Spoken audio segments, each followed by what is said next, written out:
Bismillahirrahmanirrahim. Assalamualaikum warahmatullahi wabarakatuh. Waalaikumsalam warahmatullahi wabarakatuh. Yang terhormat Bapak Kepala Sekolah Pak Yudi Prayitno, kepada rekan-rekan guru yang saya hormati pula, alhamdulillahirrahmanirrahim, puji syukur marilah kita panjatkan kehadirat Allah Subhanahu wa taala yang telah memberikan kita nikmat sehat sehingga pada kesempatan hari ini kita dapat berkumpul dalam acara diseminasi tugas. Pertama-tama terima kasih saya ucapkan atas kesempatan yang diberikan kepada saya serta untuk kehadirannya pada acara ini yang merupakan salah satu tugas yang diberikan dalam rangka mengikuti pendidikan guru penggerak Angkatan 5 Kabupaten Banyumas, di mana sampai saat ini saya telah menyelesaikan modul 1 yang terdiri dari 4 submodul, dan ini merupakan modul dari 1.4 mengenai budaya positif, yang mana saya ditugasi untuk menyebarkan pemahaman dan pengalaman penerapan budaya positif dengan bentuk aksi nyata. Baiklah, kita lanjutkan untuk presentasinya, kita mulai.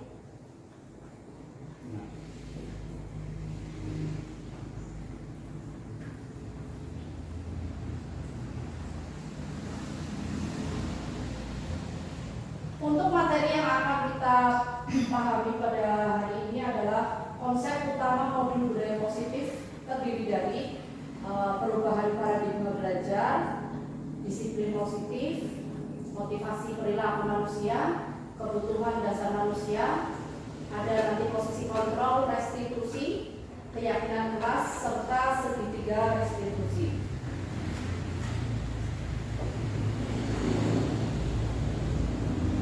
Yang pertama yaitu tentang pembelajaran dengan paradigma baru. Pembelajaran dengan paradigma baru dirancang berdasarkan prinsip pembelajaran yang berdiferensiasi, sehingga setiap siswa belajar sesuai dengan kebutuhan dari tahap perkembangannya untuk mewujudkan profil pelajar Pancasila. Sedangkan untuk pembelajaran berdiferensiasi artinya kita harus melihat perbedaan atau keunikan dari masing-masing siswa dalam kelas tersebut, yang mana untuk tahun ini kita mulai menggunakan kurikulum merdeka, di mana untuk kurikulum merdeka mengharuskan kita memakai pembelajaran berdiferensiasi, dan nantinya kita akan mewujudkan profil pelajar Pancasila. Nah, untuk profil pelajar Pancasila itu sendiri terdiri dari dari beberapa dimensi. Masih ingat nggak Bapak Ibu untuk pembelajaran profil pelajar Pancasila? Ini ada 6 dimensi. Yang pertama yaitu beriman, bertakwa kepada Tuhan Yang Maha Esa dan berakhlak mulia. Yang kedua, berkebinekaan global. Yang ketiga, bergotong royong, kreatif, bernalar kritis, serta mandiri. Ini yang akan kita wujudkan nantinya dari pembelajaran yang diferensiasi itu tadi. Selanjutnya tentang materinya adalah disiplin positif. Disiplin positif biasanya dalam budaya kita itu makna kata disiplin dimaknai menjadi sesuatu yang dilakukan seseorang pada orang lain untuk mendapatkan kepatuhan. Kita cenderung menghubungkan kata disiplin dengan ketidaknyamanan. Contoh untuk disiplin biasanya terkait dengan apa? Disiplin. Apa itu disiplin? Ya, waktu belajar, waktu masuk, tepat waktu. Ya, berarti terkait dengan peraturan, peraturan. Jadi peraturan yang biasanya mengikat sifatnya kepada orang untuk melakukan suatu kepatuhan tertentu. Nah itu, tetapi di sini untuk biasanya cenderung menimbulkan ketidaknyamanan. Nah, peraturan karena bersifat mengikat sehingga siswa merasa tidak nyaman dengan peraturan tersebut. Maka dari itu, sebagai pendidik, tujuan kita adalah menciptakan anak-anak yang memiliki disiplin diri, sehingga mereka bisa berperilaku dengan mengacu kepada nilai kebajikan universal dan memiliki motivasi intrinsik, bukan ekstrinsik. Nah, ini biasanya untuk model peraturan itu datangnya merupakan motivasi yang timbul dari luar atau ekstrinsik, sehingga anak-anak cenderung untuk melakukan disiplin atau melakukan sesuatu hal itu berdasarkan adanya peraturan yang mengikat, sehingga mereka melakukan sesuatu itu karena takut akan didukung atau ingin mendapatkan apresiasi dari guru, menyenangkan guru, seperti itu.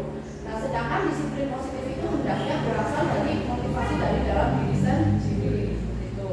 Nah, selanjutnya disiplin positif merupakan salah satu cara penerapan disiplin yang bertujuan untuk menumbuhkan kesadaran serta memberdayakan anak untuk melakukan sesuatu tanpa sokokan, ancaman maupun hukuman itu tadi. Jadi tanpa adanya anak itu harus diberikan imbalan atau apresiasi, kemudian tanpa harus adanya takut dihukum. Namun dengan disiplin positif itu harapannya anak itu melakukan suatu perilaku itu berdasarkan dari kesadaran diri sendiri, tidak berdasarkan dari itu tadi takut dihukum atau ingin mendapatkan imbalan.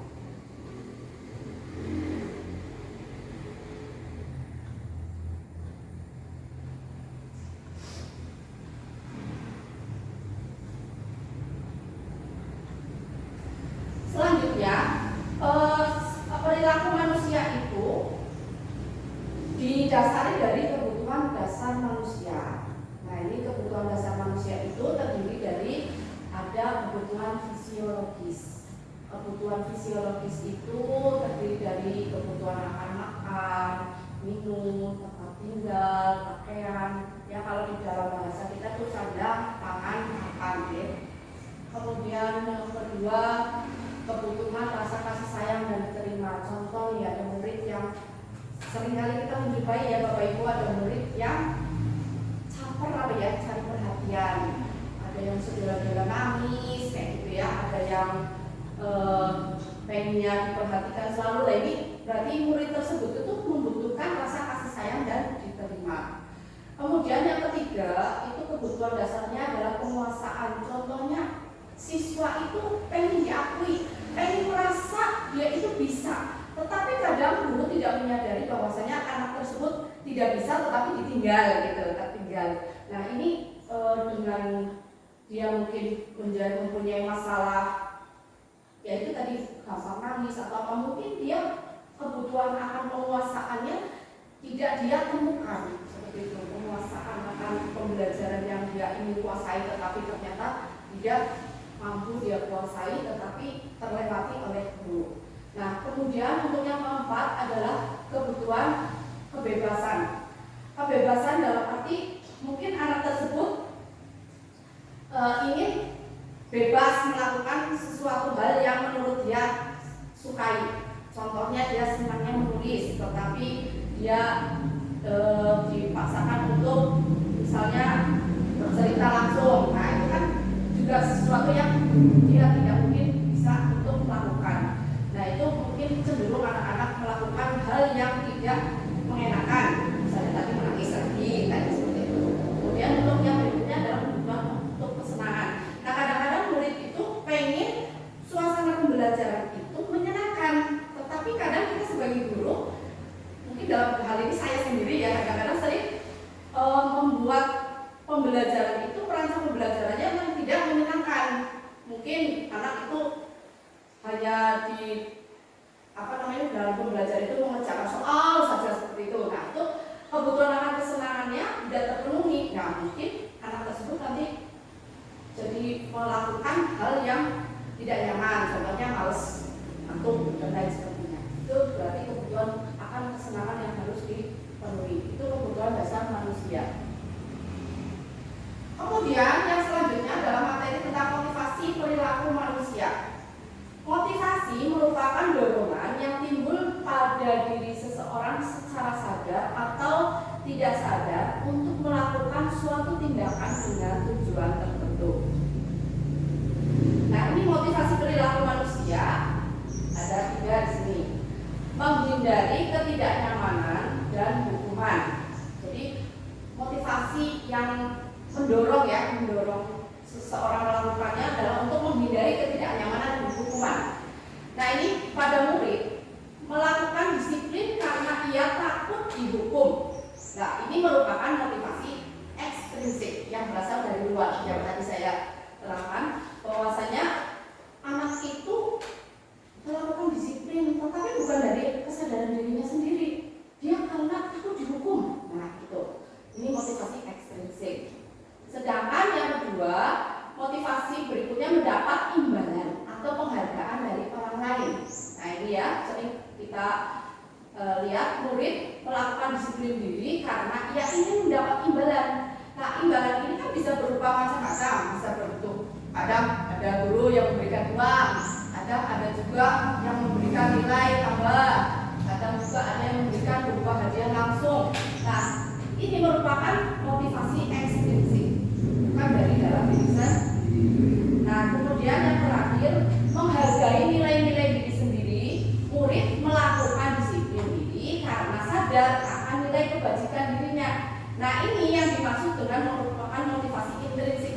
Ini yang kita harapkan ini Bapak Ibu guru. Jadi dari murid itu hendaknya tumbuh kesadaran dari diri sendiri, tumbuh motivasi intrinsik untuk melakukan disiplin diri.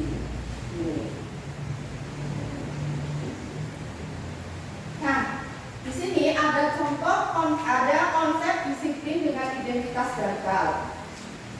Jadi disiplin itu ada yang identitas gagal, ada juga nantinya yang identitas sukses. Nah, seperti apa konsep disiplin dengan identitas gagal?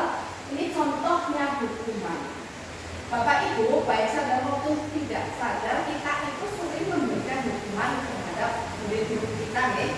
Nah, hukuman itu padahal sifatnya menyakitkan bagi si murid yang terkena hukuman tersebut. Selain itu juga membuat tidak nyaman, ya. Murid jadi takut, bersifat memaksa, murid itu tidak mempunyai pilihan, bersifat memaksa. Namun ini cenderung untuk menyembunyikan kesalahan dengan hukuman tersebut, tidak mau berkata jujur karena takut pasti akan dihukum lagi dan lebih berat. Kemudian murid menjadi merasa rendah diri. Ini efek samping dari hukuman, ya, seperti itu. Selanjutnya, ini ada penghargaan yang sebelahnya. Apakah itu masuk identitas gagal? Mari kita lihat. Untuk penghargaan itu ada 2 mata pisau, ya. Yang pertama, penghargaan itu bisa menjadi positif, bisa menjadi negatif. Nah, sayangnya penghargaan itu ada sifat negatifnya.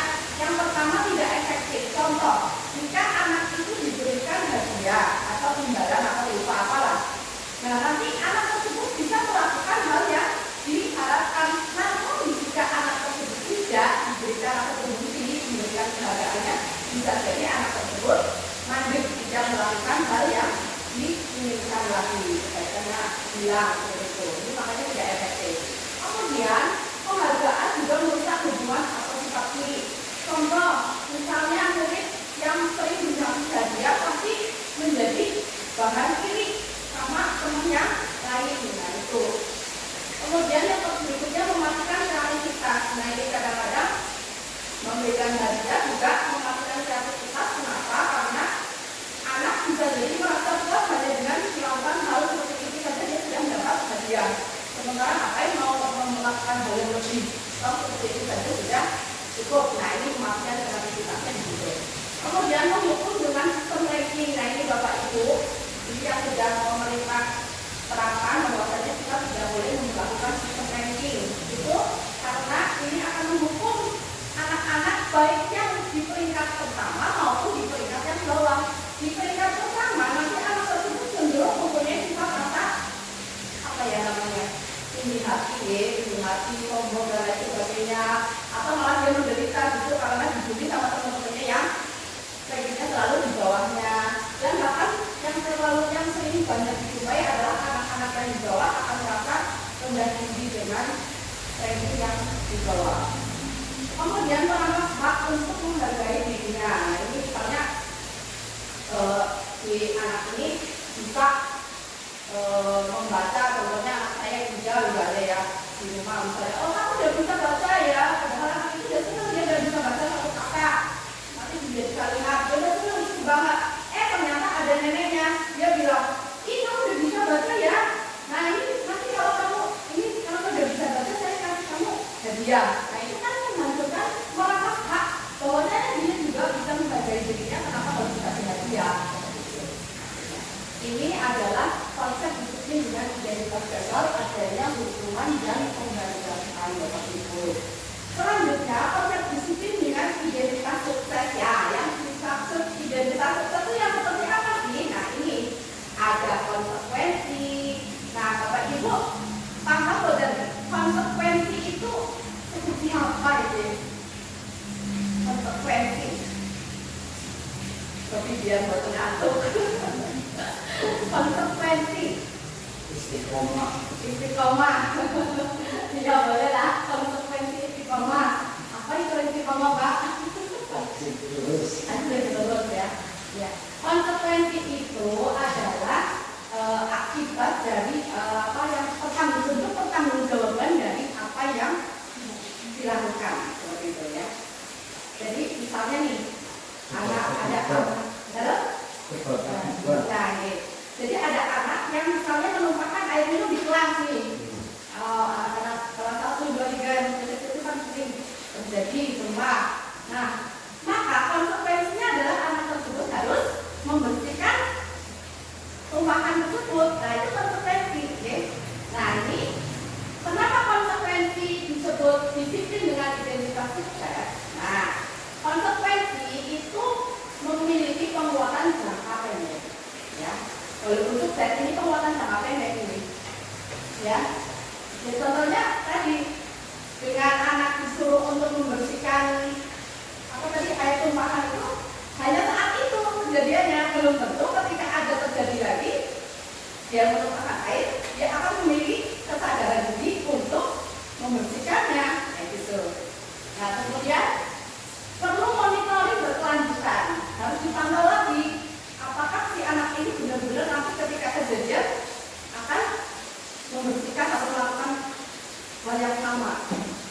Kemudian ada stimulus respon nih, gurunya bilang saya sebagai stimulus nih. Nah kamu ini ya menumpahkan air, apa yang harus kamu lakukan ya? Oh kamu harus detail ya, gitu. Nah anak merespon, iya bu guru. Nah itu termasuk dari respon, tetapi itu merupakan kesadaran yang berasal dari mana itu Bapak Ibu? Intrinsik apa ekstrinsik? Dari dalam diri sendiri atau dari luar? Karena ada ini guru tadi ini satu kesadaran ya, dari ekstrinsik ya betul. Ini ekstrinsik, ada perintah dari guru bahwasanya kamu harus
dari kesadaran ini.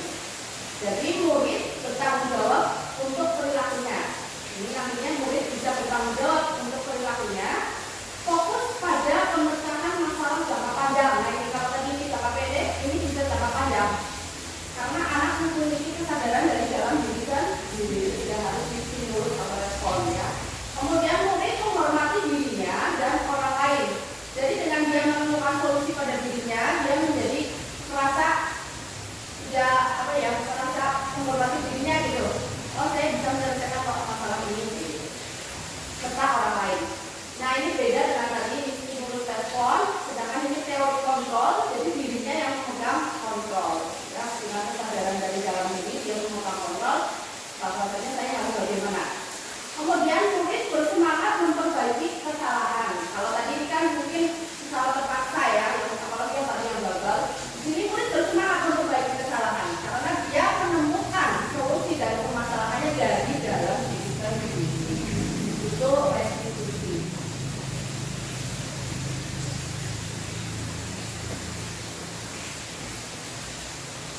Nah ini kita mau melanjutkan ke restitusi yang tadi. Restitusi itu apa? Nah ini konsep disiplin pendekatan restitusi, sebuah cara menanamkan disiplin positif pada murid. Nah untuk restitusi adalah proses menciptakan kondisi bagi murid untuk memperbaiki kesalahan mereka sehingga mereka bisa kembali pada kelompok mereka dengan karakter yang lebih kuat. Ini menurut Broden 2004. Nah ini intinya adalah memperbaiki kesalahan. Nah selain itu ciri-ciri restitusi bukan menebus kesalahan, namun belajar dari kesalahan. Kemudian memperbaiki hubungan. Ya misalnya dia bermasalah dengan temannya, banyak anak yang kejadian bertengkar, berkelahi. Nah nanti di sini akan diajarkan untuk memperbaiki hubungan dengan solusi memakai restitusi. Kemudian tawaran, bukan paksaan. Tawarkan solusi-solusi apa kira-kira yang akan bisa ditemukan. Jadi tidak dipaksakan anak itu untuk menuruti apa yang guru minta. Kemudian menuntun untuk melihat ke dalam dirinya. Menuntun, kamu kenapa melakukan hal seperti itu?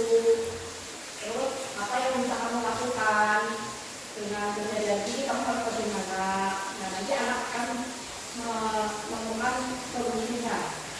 Terus mencari kebutuhan dasar yang mendasari tindakan tadi yang kebutuhan dasar manusia ya, kebutuhan fisiologis dan lain-lain. Jadi kebutuhan dasar apa yang tidak tercukupi ini, kenapa anak bisa seperti ini. Kemudian fokus pada karakter bukan tindakan. Ya, jadi di sini karakter yang kita harapkan untuk tumbuh. Jadi juga bukan tindakannya. Si anak itu ngepel lantai karena dia menumpahkan air itu bukan aksi nyatanya dia ngepel lantai, tetapi kesadaran dirinya, tanggung jawabnya, karakter akan tanggung jawab itu yang kita fokuskan.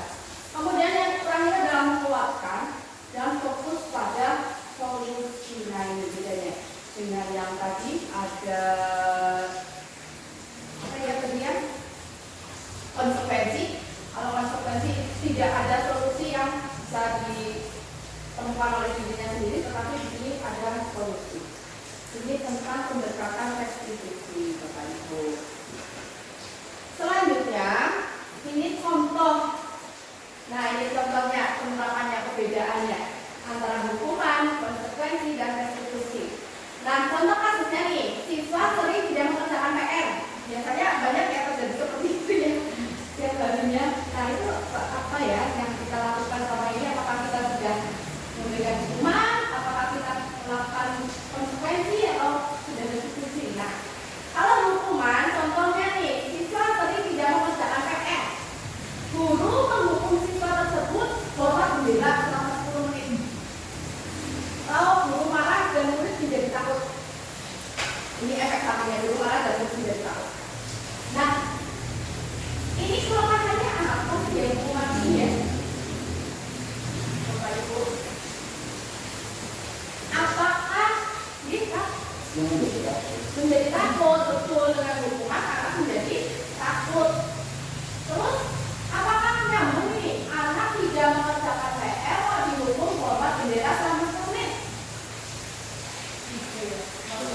Iya. Nyambung nggak? Kesalahannya apa kok dihukumnya apa, kan? Nah itu maksudnya. Ini tapi tidak secara sadar tidak sadar, saya pun sering seperti itu. Ya. Jadi anak salahnya apa, hukumannya PR kok jadi suruh hormat bendera. Nah ini. Kalau saya membawa bendera bisa. Bisa jadi ya. Anak kelas 1 ya, tentang bendera ya. Nah ini hukuman Bapak Ibu. Nah gimana kalau konsekuensi? Ketika kita memakai konsekuensi, contohnya guru memberikan konsekuensi untuk memberikan PR saat istirahat. Maaf ini harusnya mengerjakan PR ya. Jadi ini kan siswa tidak mengerjakan PR nih. Nah maka konsekuensinya guru memberikan tugas untuk PR-nya tersebut itu dilakukan atau dikerjakan pada jam istirahat atau ditambah PR sebanyak 3 kali lipat. Sebetulnya ini konsekuensi nyambung ya karena PR dia dihubungkan dengan PR konsekuensinya. Bapak tiba. Iya betul sekali. Nah, Sampai tapi ini ditambah dengan PR sebanyak 3 kali lipat ya. Rasanya kok memberatkan sekali ini ya. Terus kemudian guru tegas, tapi siswa juga menghormati peraturan ini ya. Lebih menilah daripada hukuman.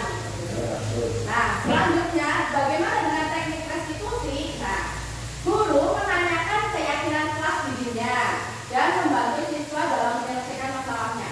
Nah di sini di praktek restitusi kita tanyakan dulu, kamu kenapa tidak mengerjakan PR, gitu kan? Kita cari kebutuhan apa, kebutuhan dasar apa yang tidak dia penuhi.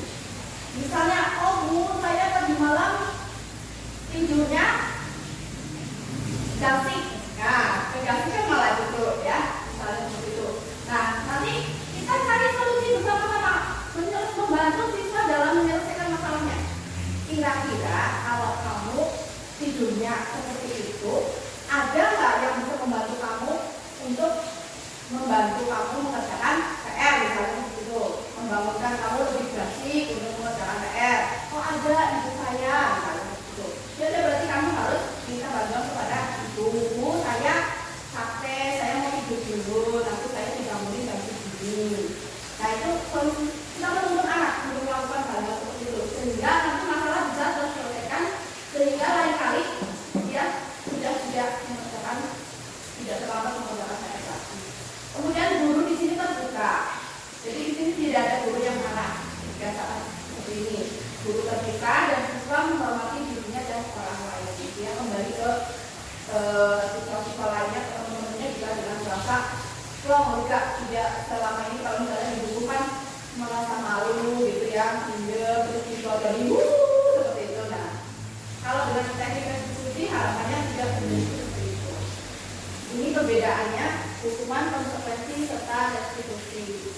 Nah 5 posisi kontrol restitusi. Nah ini Bapak Ibu, untuk 5 posisi kontrol restitusi ada yang menghukum dulu loh ya, ini dulu sebagai penghukum, sebagai pembuat rasa bersalah, bisa sebagai teman, pemantau dan manajer.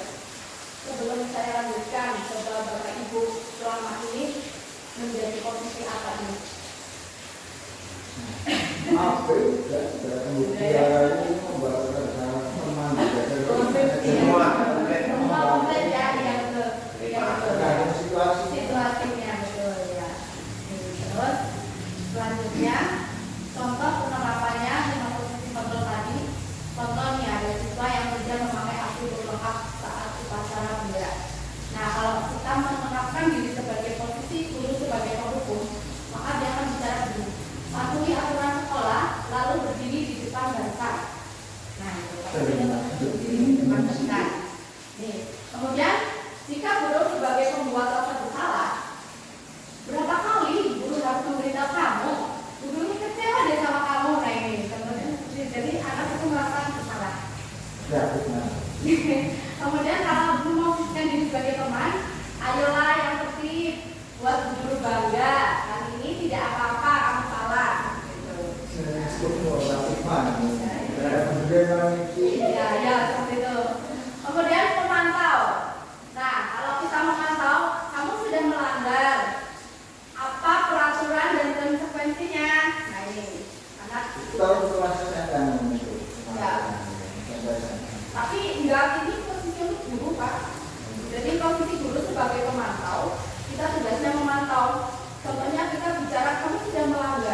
Ya, maksudnya itu kalau kalimat-kalimat semacam itu untuk anak SMP maka kalau kita lebih cenderung yang sama-sama kalau salah. Ah iya iya. Tapi harapannya kita bisa mencapai posisi manajer, Pak. Nah, apakah kamu tahu kesalahanmu? Ketika ini ya, cukup lengkapnya sudah dipakai. Bagaimana kamu akan memperbaikinya? Nah, ini kesadaran dari dalam diri dia sendiri. Seperti itu. Jadi kita harus mencapai posisi ini, selalu di sini. Sebaiknya, ini yang terbaik untuk di posisi manajer. Jadi kita menuntun anak untuk bisa menemukan solusi dari masalahnya. Nah, selanjutnya keyakinan kelas materinya. Keyakinan kelas, mengapa kita harus memakai keyakinan kelas? Mengapa tidak peraturan kelas saja? Contoh, sebelum kita ke situ ada pertanyaan nih. Mengapa kita memiliki peraturan tentang penggunaan helm pada saat mengendarai kendaraan roda 2? Agar Tidak ditilang. agar tidak ditilang. Oke, nyaman, selamat. Mengapa kita memiliki peraturan tentang penggunaan masker dan mencuci tangan setiap saat? Kesehatan. Jadi keselamatan dan kesehatan inilah merupakan keyakinan dari dalam diri kita. Tadi saya sebagai guru bisa bertanya. Ya, itu betul juga karena keyakinannya Pak Presiden tadi dia takut ditilang. Nah kan kalau keyakinan diri, keyakinan diri betul. Nah, di sini kita sebagai guru diharapkan membuat kegiatan keyakinan kelas agar kita bisa membantu mereka menyelesaikan permasalahannya. Ya, seandainya mereka melanggar, kita bisa kembali lagi. Apa sih yang kamu langgar? Ini loh keyakinan kelasnya. Nah, di kegiatan membuat keyakinan kelas ini, yang pertama itu kita harapkan anak-anak bisa berdiskusi tentang peraturan. Yang pertama kita bahas peraturan dulu, ya. Misalnya, kalau di dalam kelas tidak boleh makan, ya, gitu kan. Terus sama guru harus sopan, gitu. Nah, kemudian setelah itu merumuskan peraturan menjadi keyakinan kelas. Di sini dengan menggunakan bahasa yang lebih singkat. Karena keyakinan kelas itu tidak seperti peraturan kelas. Kalau peraturan kelas panjang gitu ya. Nah, kalau ini tidak. Nah, ini saya praktekkan kepada anak-anak kelas 3 untuk menuliskan pada Sekinov, ya, kemudian meminta mereka menambahkan keyakinan kelas ini kelas dengan bahasa yang lebih pendek, lebih mudah dimengerti oleh anak-anak. Itu inti dari keyakinan kelas. Ini seperti ini. Kemudian contoh dari yang tadi, prosesnya membuat keyakinan kelas menjadi seperti ini. Keyakinan kelas 3 SDN masih melor. 1. Disiplin waktu. Kalau di peraturan kan datang jam 7 kurang 15 menit, gitu kan, pulang. Nah, itu terlalu panjang. Maka di sini disiplin waktu. Ini nanti mengikuti masing-masing disiplin waktunya. Kemudian belajar ya dengan semangat, gitu. Ya, belajar dengan semangat. Termasuk di dalamnya bosan nangis, kayak gitu kan. Terus mengerjakan PR juga harus semangat, gitu. Ini di dalamnya. Jadi masih bersifat luas, ya umum, ini besar.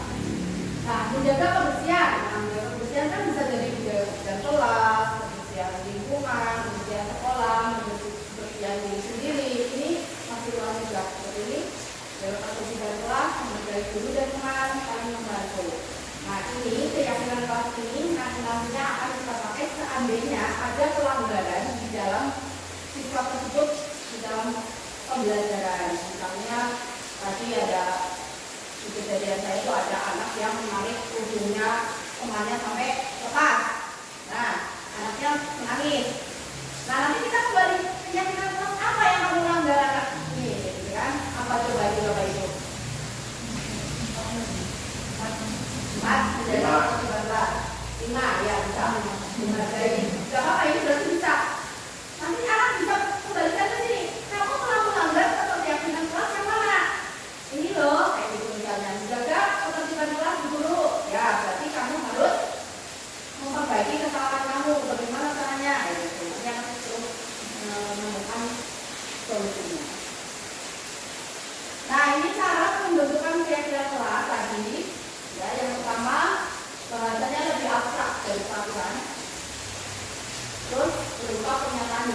normal yang tadi secara umum dibuat dalam bentuk positif, tidak ada kata jangan, tidak ada kata tidak, ya, jadi positif semuanya katanya.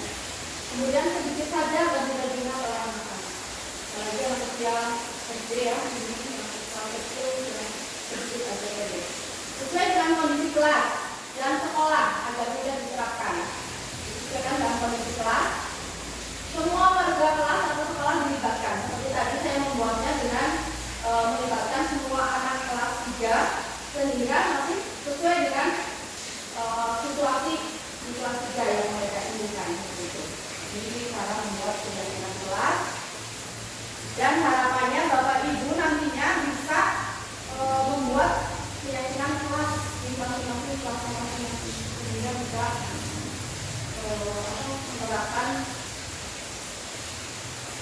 menemukan motivasi dari dalam diri siswa untuk menyelesaikan melakukan sesuatu.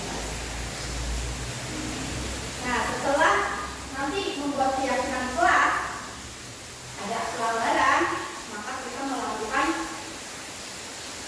restitusi dengan ada 3 langkah, yaitu yang pertama menstabilkan identitas. Menstabilkan identitas. Contoh, ada kejadian si anak tersebut memukul temannya, ya.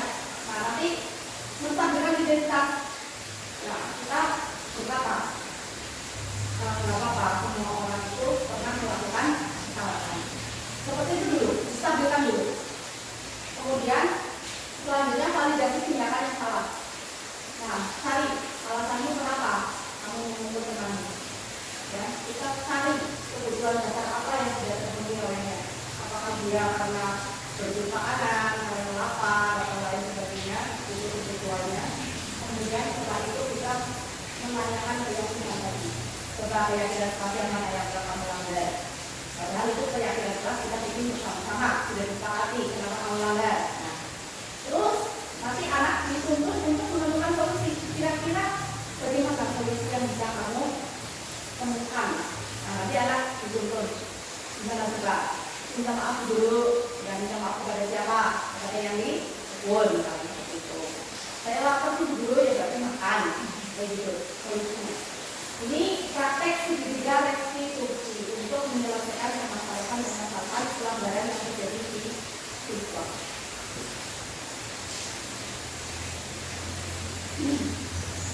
Nah, ini ada contoh video. Selamat siang Delvin. Bu Guru dapat laporan dari teman-temanmu bahwasanya pas waktu istirahat Fatin menangis. Katanya kamu yang menarik dari kerudungnya Fatin, betul tidak? Betul ya. Apa menurut pendapatmu itu perbuatan yang salah apa tidak? Salah. Iya, kamu sadar itu salah ya. Nah, alasannya kamu berbuat demikian itu apa? Bercanda ya. Nah, begitu ya, tapi tetap Davin, meski niatnya hanya main-main, bercanda kepada temanmu sampai nangis-nangis, tapi perbuatan yang demikian itu tidak baik, ya. Nah, kamu ingat tidak salah satu keyakinan kelas kita?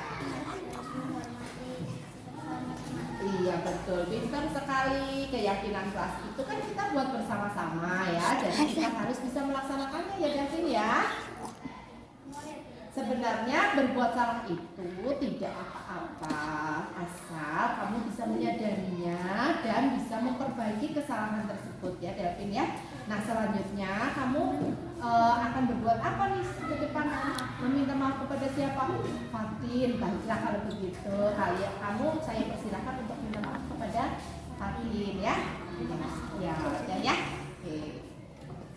Terima kasih, demikian materinya dari saya tentang budaya positif.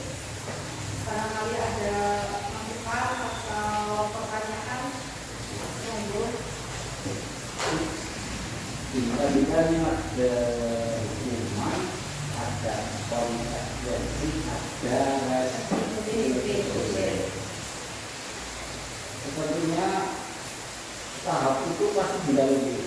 Kalau langsung restitusi, bagaimana anak meraba sendiri kok nggak tahu yang salah mana, berarti kan harus ada hukuman, harus ada konsekuensi. Nah, ketika tahu bahwa ada sebuah peraturan pasti hukumannya ini, konsekuensinya seperti ini, ya negara saja punya hukum, gitu kan? Negara saja punya hukum. Nah, apakah anak itu tidak perlu hukum dan tidak perlu konsekuensi sehingga langsung masuk ke restitusi ya? Dia dan negara sendiri yang punya kesadaran. Nah, itu apakah kesepakatan itu ditulis? Ya, kurang mungkin gitu ya. Ya, karena yang pertama ditulis itu ya. Iya, ya. Terima kasih kamu ini atas pertanyaan saya yang akan mencoba menjawab pertanyaan saya ya. Untuk menurut saya kalau tadi ternyata melewati seperti harus melewati baru anak tuh ngerti bahwa ini salah gitu kan ya gitu ya ya gitu. Maka dari itu kembali lagi kita harus membuat yang namanya keyakinan kelas terlebih dahulu. Dengan kita tidak usah membuat anak itu merasa terhukum atau bagaimana, maka kita harus membuat tadi keyakinan kelas dulu. Jadi anak itu tahu, oh ternyata saya melanggar kesepakatan kelas ini. Jadi tidak apa harus anak pernah dihukum dulu baru dia tahu itu enggak harus seperti itu. Jadi makanya pentingnya kita membuat keyakinan atau kesepakatan kelas bersama. Ini kan keyakinan yang dimiliki oleh anak, kemudian kita sepakati, jadikan kesepakatan kelas yang tadi kesepakatan kelasnya. Nah misalnya ini, ya misalnya tadi kejadiannya tidak menghargai teman gitu, karena dia berkelahi dengan temannya. Kamu tahu nggak? Kan menyalahi kesepakatan kelas, menyalahi keyakinan kelas kita. Yaitu apa? Menghargai guru dan teman gitu. Kayak gitu loh Pak. Jadi tanpa baru anak tuh mendapat hukuman gitu. Nah itu.